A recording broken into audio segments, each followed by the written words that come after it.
Welcome to this web series, The Frugal Mindset, also known as Money and the Responsible Christian. This is the 7th segment of our Frugal Mindset Money Skills section of the webinar, but it is our 17th segment overall. And in this one, we're going to discuss debt and credit. Credit is the opportunity to use somebody else's money to purchase something. Said another way, credit gives one the ability to purchase something without paying for it in full. Debt is what you get when you use credit. When you use credit, as a matter of course, what you get is debt. In a very real sense, debt is credit realized.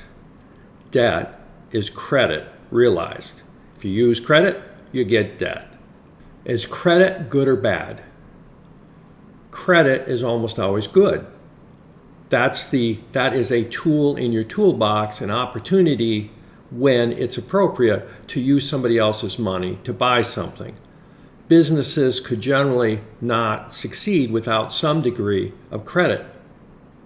Credit in and of itself is good, and it's good if you have good credit. It's good if you have a high credit rating. That gives you a chance to borrow money, if necessary, at a good interest rate. Debt, on the other hand, can be good or bad. It depends upon the reason for the debt, the amount of the debt, and the circumstances of the debt. Let's talk about a number of different kinds of debt. Of course, there's credit card debt, which is generally bad. There's mortgages, which generally are good. There's car loans, which I'm going to suggest are generally bad. Business loans, which can be good or bad. Medical bills, which are a necessity, generally. And student loans, which generally, but not always, are a good thing. And of course, there's an innumerable number of other kinds of debt and reasons people get into debt. Let me give you one Bible passage about this topic. This is Proverbs chapter 27, verses 7. The rich rule over the poor, and the borrower is slave to the lender. Now, is debt inherently bad? As I said, no.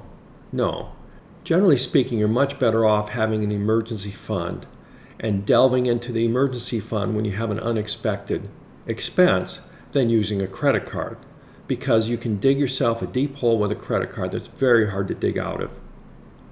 And if you have an emergency fund of 3 to 6 months living expenses, then you generally speaking will not need to use a credit card for necessities. You should think of a credit card like a tool or like a weapon. And just like a weapon, we want our military to have weapons. We want our police to have weapons. Personally, I want responsible citizens to have weapons.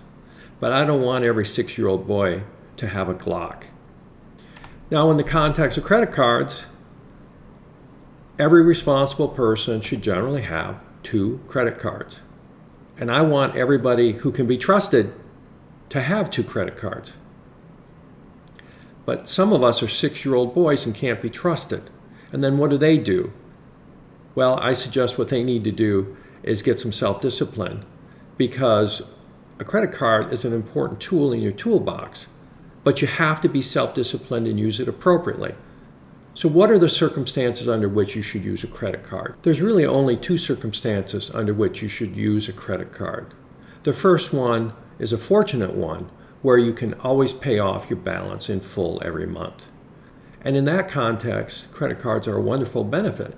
We often get 3% cash back on everything we buy, but we always pay off our balance every month. The only other circumstance under which you should use a credit card is if what you're buying is a true necessity and you have no other way to pay for it. And in that case, then you need to use a credit card. It's much better to work at getting yourself out of that kind of debt and getting yourself out of a circumstance when you need to use a credit card for necessities. And I would encourage you all to work on an emergency fund. Credit card companies are kind of like casinos in Vegas. Casinos in Vegas don't create those beautiful buildings by creating lots of winners. Casinos win in the long run every time. Credit card companies win in the long run every time. And arguably the credit card business is quite immoral, not amoral, immoral. The best credit card rate I could find was 17.24%. Average credit card rate is a little over 20%, I believe, and some are nearly 30%.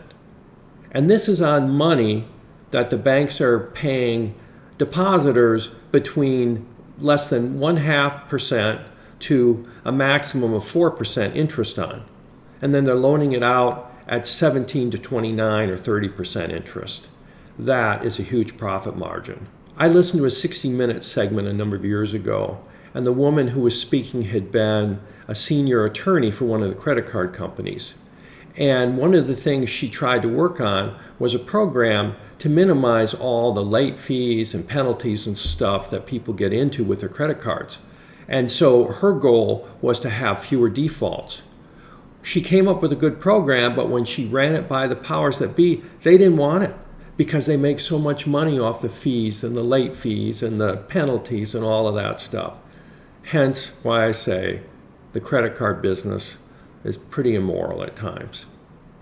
The average American family has $11,500 in credit card debt, and they're not paying that off every month.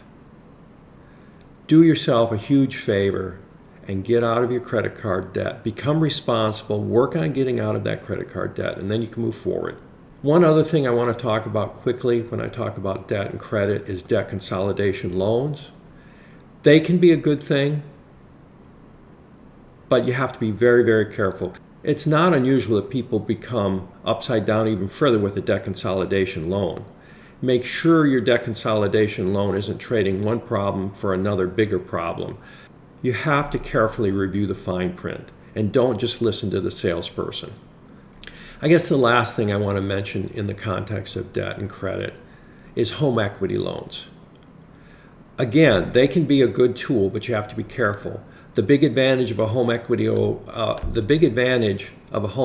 loan over your typical debt consolidation loan is they typically are a much lower interest rate than a signature loan for a debt consolidation loan.